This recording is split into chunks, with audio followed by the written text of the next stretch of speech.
Hello, welcome to another episode of Field of Screens Podcast. Today we'll be talking about I Saw the TV Glow. I am late to the party with this movie, but I think it's a good thing. When this movie first came out on streaming, it got a lot of high reviews. People were claiming it is one of the greatest things they ever saw. I just saw very high opinions of this movie, and it actually made me pretty excited. The title and the little cover card itself, like it was a boy sitting in front of a TV. The TV is glowing. Kind of an interesting name, and with people talking so good about it, I was kind of like, oh, like I wonder what that's all about. Like, is it like a Stranger Things? Like, it has the neon lights and stuff. I'm like, maybe.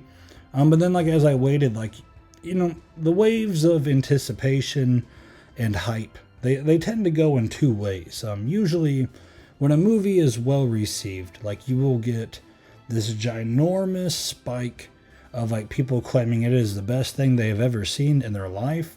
It has changed their life, and they will live and die by it.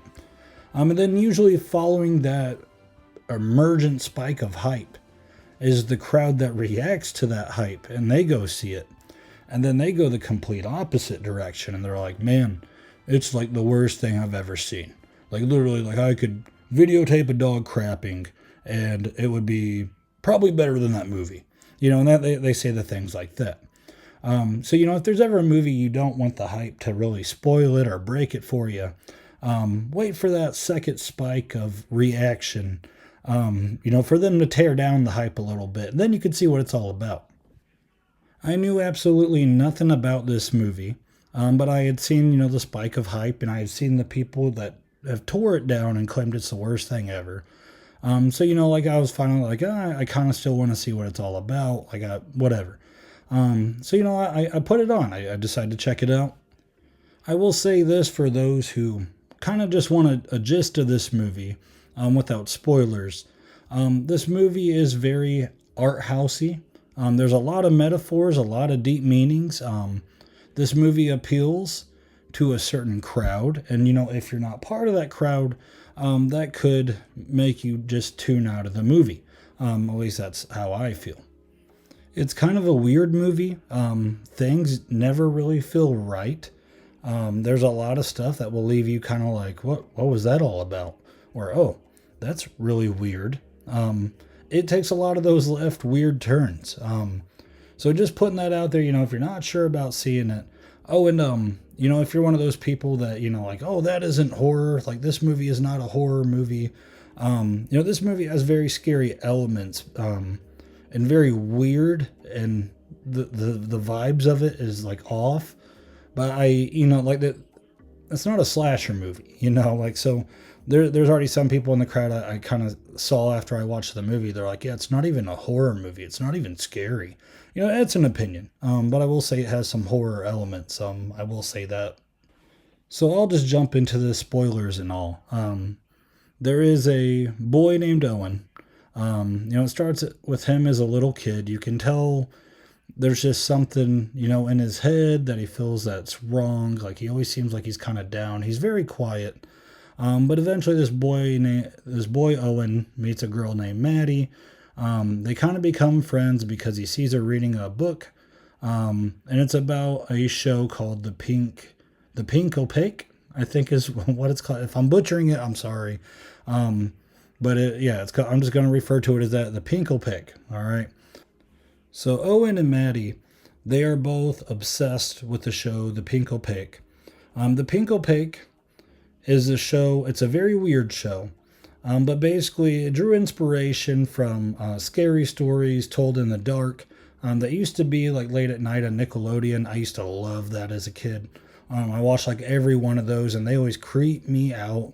Like, they were way too scary for kids, but yet I watched them. I enjoyed every bit of it. And then I couldn't sleep at night. My mom yelled at me for watching it so much. It's kind of a combination of that and Buffy the Vampire Slayer. Back when that was a pretty popular TV show. Sarah Michelle Gellar, leading the charge. The other girl from How I Met Your Mother, she's in it. Very popular show. I wasn't as big of a fan of Buffy as I was Scary Stories Told in the Dark. But I did watch quite a bit of Buffy. I would watch it before I went to school, actually. It came on very early in the morning. And while I was waiting for the bus, I would just turn on Buffy because it had a lot of attractive female characters in the show. It had vampires. I thought that was cool. And I just kind of got with it. I thought it was entertaining. The Pink Opaque is kind of like that. You know, it was scary to Owen and Maddie, but it had these two main characters, and they were the characters that always went and fought the new monster that the big bad sent after them. The big bad is called Mr. Melancholy, which he's just like a moon with a face. The first time it showed him, I started laughing. I'm like, what the heck is that? Like a freaking moon? But that was like the big bad guy. The big bad guy has like two henchmen. There's like little blue characters that like they like dance and they act all creepy. There was a clown. But yeah, like just kind of picture those two shows mixed together, and that's what the Pink Opaque was. Now, throughout this movie, it has a lot of cool lighting and a lot of cool visuals. Just kind of like weird looking stuff, but yet it's kind of cool.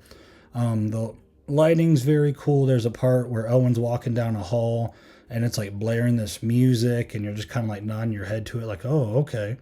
And then he goes into like this next hall and it's like lit up. And there's like neon words being written on the screen. Like it's very, I almost use the word hip. I'm getting old. It was pretty cool. You know, I was getting with that. There was a part in the beginning where I felt like it kind of started to drag, and I was trying to figure out where this movie was going. Like there were aspects of the Pink Opaque that related to the two main characters themselves. One of the main characters in the Pink Opaque is very quiet, very scared. That is Owen. The other one is very brave, not afraid of anything, and that is Maddie. So I mean, like, you know, and they even like sometimes they see elements of the show when they're not watching the show. Like Owen would be like walking down the street and he'd see like a paper from Mr. Melancholy. But you know, like you keep seeing the elements of the show kind of like link into the characters, and like you kind of knew that the movie had some type of messaging. So I was kind of like, okay, like what are they trying to say here? Um, you know, I was like, I hope it's not too preachy of a movie, which I didn't think it was. Because like I really got the vibes right from the get go. I'm like, all right, they're gonna try to say something. There's even a point, Maddie, she's like, you know, I like girls, right? And Owen's like, yeah, that's fine. I wasn't trying to date you. And she's like, oh, well, what do you like? Oh, I don't know. I never really thought of that. And she's like, well, do you like boys? And he goes, what? Well, I like movies. I know that. And you know, it's kind of like, what are we getting at here? Owen, you know, he's like so non-social. Like there's moments he was sitting on the bleachers and he looks over at Maddie and he says hi, but when he says hi, he's like, hi. And I don't mean to make fun of the guy who's like playing the role. The guy did well. But you know, the character itself, like it just kind of sounded like goofy. So yeah, like it started getting like really slow. About 30, 40 minutes in, and I was kind of like, man, I don't know if this is going to be that great of a movie. I don't think I'm really caring for it. Well, then it kind of hits a point to where Maddie wants to run away. She goes, I'm running away forever. You should come with me. She tells Owen to run away too. Owen's father doesn't seem like the greatest guy. Owen brings up the Pink Opaque to his father, like at one point in the movie, and the father's like, isn't that show for girls? And he like takes his F-150 and does like a donut, like, you know, like he's just one of those dads that like he doesn't want his son watching anything girly. So you get they don't have the best relationship. There's even a moment where Owen wants to spend the night at a friend's house and he tells his mom. She goes, well, that's up to your father. And Owen kind of looks over and goes, well, can you ask him? You get the sense that Owen doesn't get along with his dad. But you know, you kind of follow along Owen as his life's going, and eventually his mom passes away. Maddie ran away. Owen didn't want to. He chickened out. He told a neighbor, he goes, please tell my dad that I'm lying. I need to get grounded. Like, I don't want to run away. And you kind of feel for him because when you're a kid, you know, there's times like I did some ambitious or rebellious things, and I was a goody two shoes. And, you know, while I did them, I'm like, man, I kind of just wish like I would get in trouble so I wouldn't have to do this. You know, I feel like everyone kind of goes through that when they're a teenager or a young adult. You know, or maybe you're just a wild child. I don't know. Owen eventually runs back into Maddie though. That's where it kind of like drew my interest back in. I was like, okay, like let's see where this is going. And Maddie's telling him like the pink opaque. When she ran away, the show got canceled, and she goes, "Doesn't it feel like the pink opaque? It was leaking into our lives." And he was like, he's starting to kind of like realize stuff, and I'm kind of like, oh, what's going to happen? And I'm picturing like it's going to do like a flashback scene, and they see like a monster in the woods. Like I'm kind of getting excited, because I like horror movies. And then he has this like flashback, and he's in a dress, and I was like, oh, okay. So I realize like the movie's going in that way, but like the feel of the movie gets very dark at this point. And to get the vibes right, they have a singer who is like singing, and she starts doing like this screamo bit. And oh man, I can't really stand screamo, so I was like, please just stop. I swear I'm getting old. As soon as she started doing the screamo bit, I just want to cover my ears, and I'm like, oh, like I want a quiet movie. But again, it had my interest because it kind of went into a darker tone. You start seeing more of Mr. Melancholy. You start seeing more of like his henchmen. You start seeing weird stuff. People standing in a weird way, which again, everything in this movie is a bit off. I was really getting the vibes that the Pink Opaque was going to go a lot deeper into that show. And that's kind of what had me interested. I want them to do more with the Pink Opaque. I mean, there's like two coworkers that Owen has. He walks in on one of the dudes banging the chick, and like the guy is getting mad. He just starts laughing. He's like, "You like what you saw?" And it's like, what in the world? But I thought that, like the Pink Opaque, like they would kind of get powers, and they would start fighting these people that are doing them wrong or making them feel wrong. But instead, it kind of goes into a darker territory of like Maddie returns again, and she tells Owen that she paid a guy to bury herself. So she like got into a coffin, and someone buried her. But she like broke out, and she climbed back up, and she told Owen that, they needed to return to the dirt, and they needed to get right, go on the right side of things. And I'm like, okay, like where's this going? Like I'm excited for it. And like things just keep going, things get darker. There's a moment where like the dad finds Owen with his head in the television, yanks him out, puts him in the shower, and Owen starts screaming, "You're not my real dad. This isn't my home." And you really feel for the kid because the dad's just not saying anything. And I'm like, is the dad like Mr. Melancholy? I don't know. I'm waiting for this dark reveal because that's just, I guess I'm a shallow movie fan to an extent. But eventually Owen gets to a part to where everyone around him basically either dies or runs away. Maddie's not around anymore, and I'm kind of like, wait, did she like die? Or did she just run away again? Or did she actually commit to burying herself? Like, what's going on? I'm waiting for the Pink Opaque to like come into effect a little more. Is he in the Midnight Madness realm, or is he in the dark realm of Pink Opaque? Is this show real life, or is this in his head? Like, what's going on? And then it gets to a point to where like it says 20 years later, and he talks about how he has a family of his own. You never see the family. But yeah, Owen just seems alone. He starts looking very sick. He looks unwell. The theater shut down, so instead he worked at like some play place where he replaces the balls in the ball pit. And there's like a scene to where they all start singing happy birthday to a little girl, and Owen just like breaks down and starts screaming. But when he screams, everyone just stands still and doesn't move. And it's like he froze time, and things seem all evil.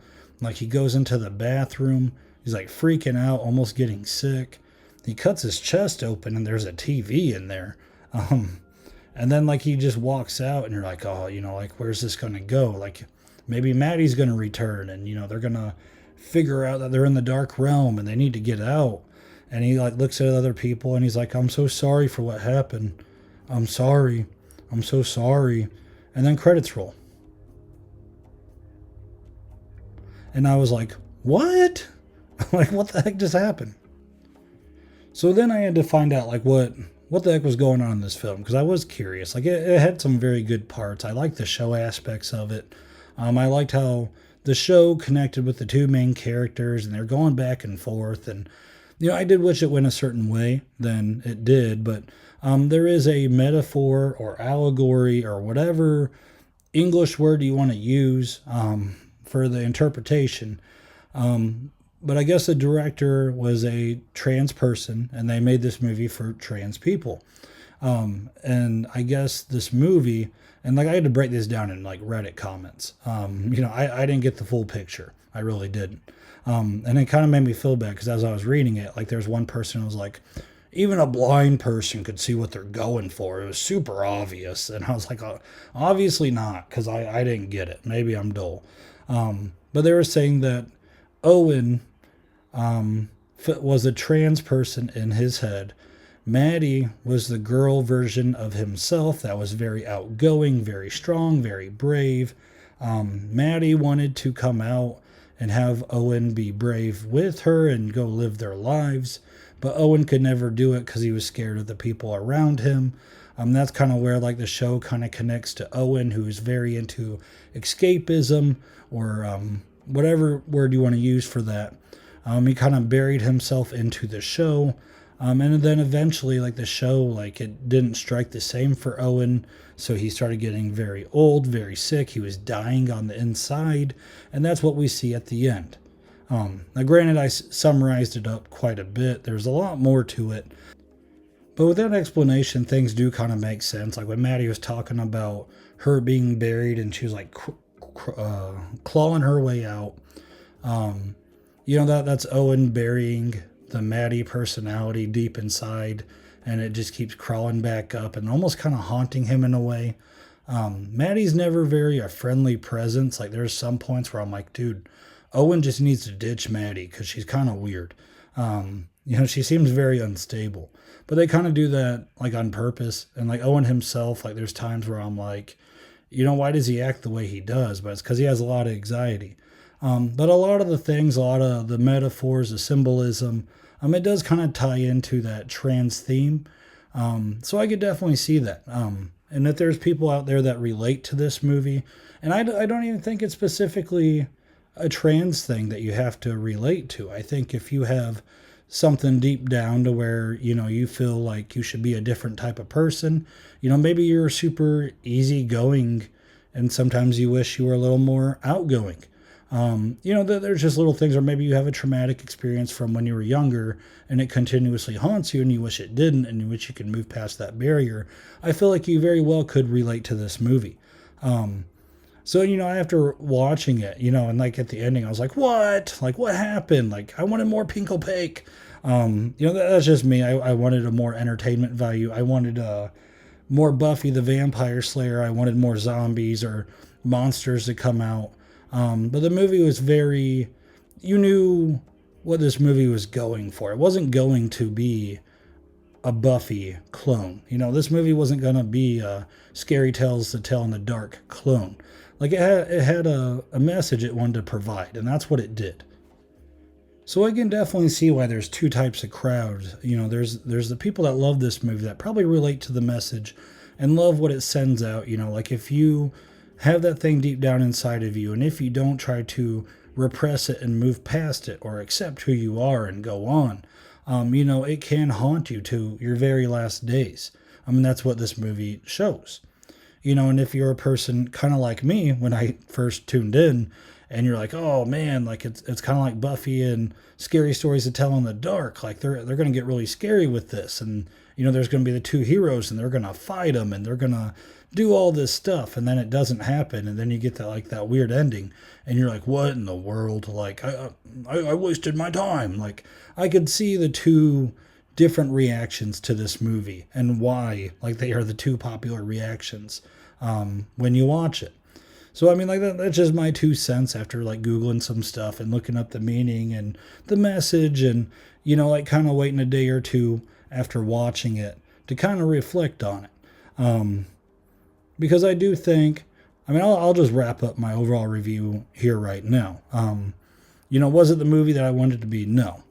But after looking up all this stuff, I do think the movie has some good messages to go with people that are struggling to accept who they are, or who they feel that they are deep down inside. And I think it has a good message to go about it. And it does a good job of providing that message and being entertaining and having a dark atmosphere.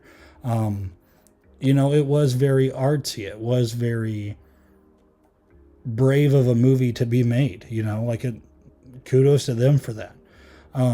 So, overall, there's parts that I liked. I like the pink opaque part. I like kind of the scary elements. There are some parts where I still don't quite understand. The ice cream monster. I mean, I guess it's a show that Owen was over the show, but when he goes to revisit it, he's like, yeah, it was like nothing like I remembered. And all the parts it showed beforehand, like it was like dark, scary, Mr. Melancholy, like poisoning people.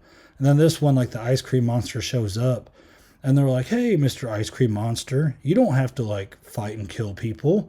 And he's like, well, sorry, I just get so alone. And they're like, well, if you're alone, you can just sell soup during the winter and people can still see you and buy stuff from you. And he's like, oh, I never thought of that. And it's like almost like Barney. Like that part, I was kind of like, what in the world? Like, what are we doing? But I guess it all makes sense when it ties back to the theme and what they're trying to go for. So, yeah. So that's my overall review of this movie. Very controversial movie. Very split. There are some people I read that they said when they watched it, they cried about an hour after watching it. Again, there's other people that said it's the worst movie ever. So yeah, you're going to get those reactions when you talk about this movie. So, I appreciate it if you're still listening. Feel free to tell me down in the comments how you felt about this movie. Maybe you didn't like it at all. Maybe you love the movie. Tell me what you think, because it is quite the film. And it is always good to hear other people's perspectives and what they saw. And, maybe I got stuff wrong. I don't know. I was a little confused by the end of it, but, Google and stuff kind of helped me out. It put me on the right road, I think. So, yeah, feel free to comment that. Feel free to like this episode. It gets these episodes out to other people. And if you haven't subscribed, subscribe so you know when the next episode's coming out. Again, thank you so much for listening, and until next time.